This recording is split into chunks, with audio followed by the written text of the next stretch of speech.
함께 기도하시고 10월 1일 주일 새벽 예배를 하나님께 올려드리겠습니다. 사랑해 주님, 참 감사합니다. 오늘도 우리의 삶을 지키시고 신실하게 인도해 주셔서 또 명절을 지나고 하나님 은혜 가운데 또 오늘 하루를 기도와 말씀으로 시작하게 하시니 참으로 감사를 드립니다. 오늘 주시는 말씀을 통하여서 다시 한 번 더 우리가 어떻게 하나님의 기쁨으로 설 것인지 깊이 묵상하는 가운데 하나님의 마음을 발견하는 복된 시간 되도록 인도해 주옵소서. 감사드리며 예수님의 이름으로 기도하옵나이다. 아멘.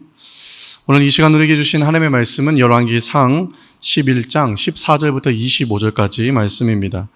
구약성경 열왕기상 11장 14절부터 25절까지 말씀을 함께 받들어 읽겠습니다. 여호와께서 에돔 사람 하닷을 일으켜 솔로몬의 대적이 되게 하시니 그는 왕의 자손으로서 에돔에 거하였더라. 전에 다윗이 에돔에 있을 때 군대 지휘관 요압이 가서 죽임을 당한 자들을 장사하고 에돔의 남자를 다 쳐서 죽였는데 요압은 에돔의 남자를 다 없애기까지 이스라엘 무리와 함께 6달 동안 그곳에 머물렀더라. 그때의 하닷은 작은 아이라 그의 아버지 신하 중 에돔 사람 몇몇과 함께 도망하여 애굽으로 가려 하여 미디안을 떠나 바란에 이르고 거기서 사람을 데리고 애굽으로 가서 애굽 왕 바로에게 나아가매 바로가 그에게 집과 먹을 양식을 주며 또 토지를 주었더라. 하닷이 바로 눈앞에 크게 은총을 얻었으므로 바로가 자기의 처제 곧 왕비 다브네스의 아우를 그의 아내로 삼으매 다브네스의 아우가 그로 말미암아 아들 그누밧을 낳았더니 다브네스가 그 아이를 바로의 궁중에서 젖을 떼게 하매 그누밧이 바로의 궁에서 바로의 아들 가운데 있었더라. 하닷이 애굽에 있어서 다윗이 그의 조상들과 함께 잔 것과 군대 지휘관 요압이 죽은 것을 듣고 바로에게 아뢰되 나를 보내어 내 고국으로 가게 하옵소서. 바로가 그에게 이르되 내가 나와 함께 있어 무슨 부족함이 있기에 내 고국으로 가기를 구하느냐. 대답하되 없나이다. 그러나 아무쪼록 나를 보내옵소서 하였더라. 하나님이 또 엘리아다의 아들 르손을 일으켜 솔로몬의 대적자가 되게 하시니 그는 그의 주인 소바 왕 하닷 에셀에게서 도망한 자라. 다윗이 소바 사람을 죽일 때 르손이 사람들을 자기에게 모으고 그 무리의 괴수가 되어 다메섹으로 가서 살다가 거기서 왕이 되었더라. 솔로몬의 일평생에 하닷이 끼친 환난 외에 르손이 수리아 왕이 되어 이스라엘을 대적하고 미워하였더라. 아멘. 이 시간도 예배 자리로 인도해 주신 우리 하나님께 감사드리고 말씀을 깨닫는 은혜와 기도의 응답이 있기를 주님의 이름으로 축복합니다. 오늘 본문 11장의 내용은 신정왕국 이스라엘의 변질을 보여주는 동시에 지금까지 아주 영광스럽게 전개되어 왔던 구속사의 발전이 아주 급속하게 반전을 이루게 되는 것을 보여주는 그런 본문입니다. 솔로몬은 초기에는 지혜롭고 또 순종적인 신앙인이었습니다. 하지만 말년에는 걷잡을 수 없을 정도로 깊은 타락에 빠져들어가고 있었습니다. 그는 그동안 자신이 누려왔던 그 영화만큼이나 그에 비례해서 그 타락의 깊이도 그 속도도 그 범위도 점점 빠르게 넓어져 갔습니다. 솔로몬이 어려움 가운데 빠지고 그의 아들들 세례에서 나라가 갈라지게 된 것은 하나님의 경고를 무시해버렸기 때문입니다. 솔로몬은 또 다른 그의 이름 여디디아라는 이름을 받았는데 그 이름에서 알 수 있듯이 그의 인생은 하나님의 사랑을 받았고 하나님의 사랑과 보호 속에서 출발한 인생이었습니다. 우리는 누구나 하나님의 사랑을 받는 존재입니다. 그리고 그 사랑 속에서 우리의 인생이 출발합니다. 중요한 것은 하나님께서 인생들에게도 끊임없이 하나님을 향한 사랑을 요구하신다는 것입니다. 그러므로 하나님의 사랑과 그 은혜는 그것을 감사함으로 받아들이는 자만이 누릴 수 있는 것이지 스스로의 욕망이나 자신의 만족에 악용하는 그런 사람들이 누릴 수 있는 것은 아니다라는 것을 우리는 솔로몬을 통해서 배울 수 있습니다. 하나님은 우리를 사랑하시지만 우리 역시 하나님을 더 깊이 사랑하는 그 신앙을 계속 유지해야 되는 것이죠. 오늘 말씀은 솔로몬을 향한 하나님의 심판의 경고가 이제 곧 실현되는 징조로 제시되고 있다는 사실을 서서히 부각시켜주고 있습니다. 먼저 하나님은 솔로몬의 대적들을 일으켜서 솔로몬의 대적들을 통해서 솔로몬의 대적들을 일으켜서 그들을 사용하시는 것을 볼 수가 있습니다. 오늘 본문에 두 명의 사람이 등장하는데요. 한 명은 하닷이라고 하는 인물이고 또 다른 한 명은 르손이라고 하는 인물입니다. 오늘 14절과 21절, 22절 그리고 23절부터 25절까지 말씀을 한번 살펴보겠습니다. 먼저 하닷에 대한 설명은 14절과 21, 22절에 나와 있는데요. 여호와께서 에돔 사람 하닷을 일으켜 솔로몬의 대적이 되게 하시니 그는 왕의 자손으로서 에돔에 거하였더라. 하닷이 애굽에 있어서 다윗이 그의 조상들과 함께 잔 것과 군대 지휘관 요압이 죽은 것을 듣고 바로에게 아뢰되 나를 보내어 내 고국으로 가게 하옵소서. 바로가 그에게 이르되 내가 나와 함께 있어 무슨 부족함이 있기에 내 고국으로 가기를 구하느냐 대답하되 없나이다. 그러나 아무쪼록 나를 보내옵소서 하였더라. 자, 이제 23절부터 25절은 르손에 대한 설명입니다. 하나님이 또 엘리아다의 아들 르손을 일으켜 솔로몬의 대적자가 되게 하시니 그는 그의 주인 소바왕 하닷 에셀에게서 도망한 자라. 다윗이 소바 사람을 죽일 때에 르손이 사람들을 자기에게 모으고 그 무리의 괴수가 되어 다메섹으로 가서 살다가 거기서 왕이 되었더라. 솔로몬의 일평생에 하닷이 끼친 환난 외에 르손이 수리아 왕이 되어 이스라엘을 대적하고 미워하였더라. 아멘. 자, 여러분 보시면 솔로몬이 말년에 통치력이 악화되자 도처에서 반란이 일어나기 시작합니다. 하닷과 르손이라고 하는 사람은 반란의 대표적인 예인 것이죠. 하닷은 에돔의 왕족이었습니다. 과거에 다윗 왕이 대대적인 정복 사업을 벌였죠. 그때 염곡에서 에돔 사람 1만 8천 명을 죽였습니다. 그때 살아남아서 애굽으로 피난했던 사람이 에돔 왕의 아들이었던 하닷입니다. 그는 애굽에서 바로 왕의 총애를 받았습니다. 그래서 왕비의 동생과 결혼해서 세력을 점점 키워나가다가 다윗과 군대 장관 요압이 이제 숨을 거두었다, 이제 죽었다라는 소식을 듣고는 에돔으로 기환하게 됩니다. 그리고 이스라엘에 대한 복수를 계속해서 기회를 엿보고 있었습니다. 그러다가 솔로몬 말년에 그의 영향력이 굉장히 약화되자 반란을 일으킨 것이죠.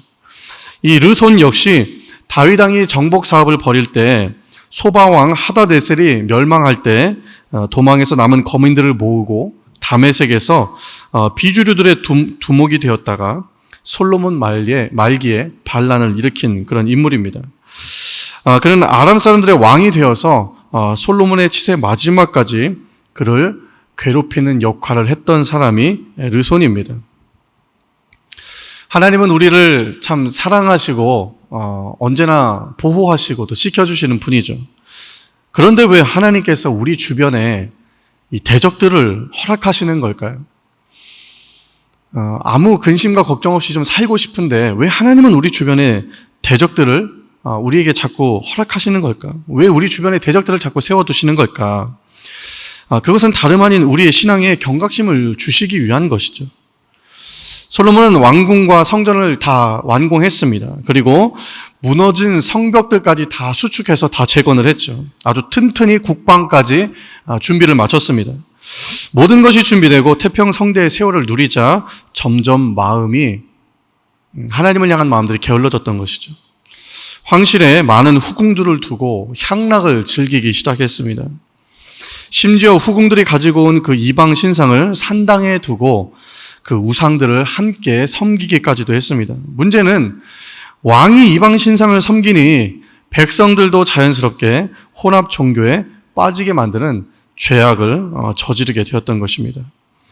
이처럼 방향 감각을 잃어버린 이 솔로몬과 이스라엘 백성들에게 하나님께서 그 위기의식을 좀 깨닫게 하시기 위해서 신앙의 경각심을 불러일으키기 위해서 여호와 신앙을 다시 회복하도록 하시기 위해서 하닷과 르손이라는 진노의 막대기를 사용하신 겁니다. 역사학자 아놀드 토인비가 있습니다. 이 아놀드 토인비는 역사의 발전을 이렇게 말합니다. 역사의 발전이란 도전과 응전에 의해서 실현되는 것이고 정에 대한 반의 도전이 있을 때 거기에 합이라는 새로운 발전적인 양상이 나타나게 된다. 이렇게 말했습니다. 그러니까 정이 있으면 항상 반이 있다는 거죠. 근데 이 두 가지는 모두 다 무조건 좋다, 무조건 나쁘다 할 수 없는 것이라는 거예요. 그래서 정이 있으면 항상 반이 존재하지만 역사라는 큰 줄기 안에서 볼 때는 정과 반이 있어야 합이 완성이 된다는 겁니다. 그래서 서로 새로운 발전을 이루게 된다는 것이죠. 그런 의미에서 신앙생활도 한번 생각해 보면 신앙생활도 마찬가지입니다. 무엇이 꼭 맞다, 무엇이 꼭 옳다, 좋다, 저것은 무조건 잘못되다 이렇게 말할 수가 없는 것이죠. 신학자들은 신앙은 죄악에 대한 도전에 대해서 믿음으로 응전할 때 얻어지는 영적인 양태다 이렇게 말하고 있습니다.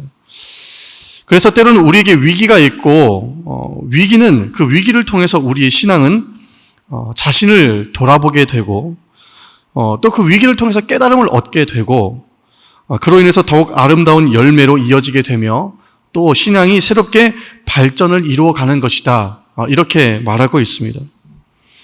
자, 하나님의 율법을 어기면서까지 솔로몬이 이루어 놓았던 그 권세는 말년이 되자 아무런 소용이 없게 되어버렸습니다. 많은 사람들이 일어나서 자신을 대적하게 된 것이죠. 그제서야 솔로몬은 자신이 지금까지 누려왔던 부귀영화가 어디서부터 온 것인지를 깨닫게 된 것입니다. 그가 말년에 지었던 전도서에 모든 것이 헛되다라고 말했던 그 고백은 아마 이런 경험을 통해서 얻어진 것이 아닐까 생각해 봅니다. 인간이 죄를 범할 때 하나님께서는 징계 채찍을 들어서 그를 치심으로 그것을 보응하십니다. 그러나 인간의 어리석음이 무엇이죠? 인간의 어리석음은 그 하나님의 징계를 깨닫지 못한다는 거예요. 그리고 그것을 우연이라고 여긴다는 거죠. 그것을 그냥 우연한 일로 생각한다는 것입니다. 하나님께서 그를 징계하시고 채찍으로 치시는데도 이거는 그냥 우연히 일어난 일이야 라고 생각한다는 겁니다.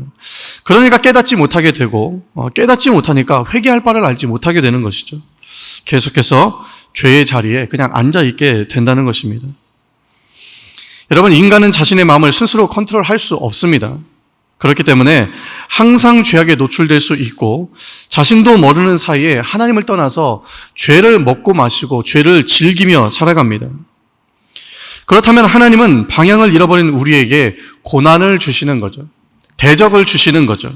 그 대적을 통해서 다시 한 번 더 돌아보고 깨달을 수 있는 길을 우리에게 열어주시는 것입니다.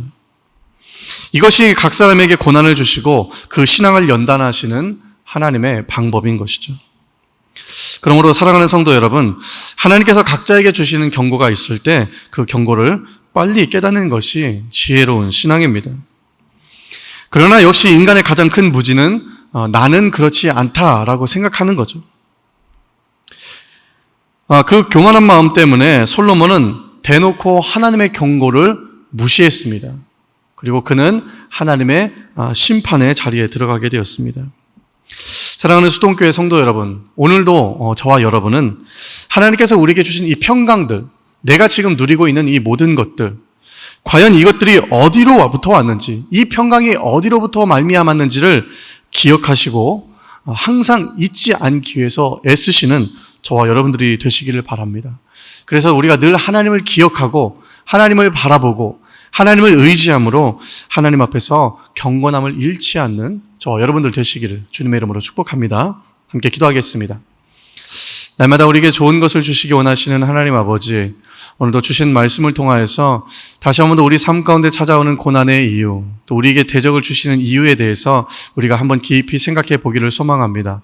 하나님, 오늘 주신 말씀을 통하여서 우리의 연약함으로 인하여서 우리 삶 가운데 찾아오는 그 어려움 때문에 하나님을 원망하지 않게 하시고 우리에게 주시는 그 경각심을 통하여서 하나님 빨리 깨닫는 지혜가 우리 가운데 있게 하여 주시고 다시 한 번 더 돌이키고 하나님을 의지하는 출발점으로 삼을 수 있는 지혜가 우리 가운데 있도록 인도하여 주옵소서. 날마다 우리의 삶이 하나님을 기쁘시게 하며 하나님 앞에 영광 올려드리는 삶을 살아가길 간절히 소망합니다. 오늘도 주시는 말씀을 통하여서 다시 한 번 더 하나님께서 부어주시는 그 놀라운 지혜로 말미암아 하나님의 선하신 뜻을 발견하고 그 뜻에 순종하여 살아갈 수 있는 우리 수동의 모든 가족들 되도록 인도해 주옵소서. 감사드리며 예수님의 이름으로 기도하옵나이다. 아멘.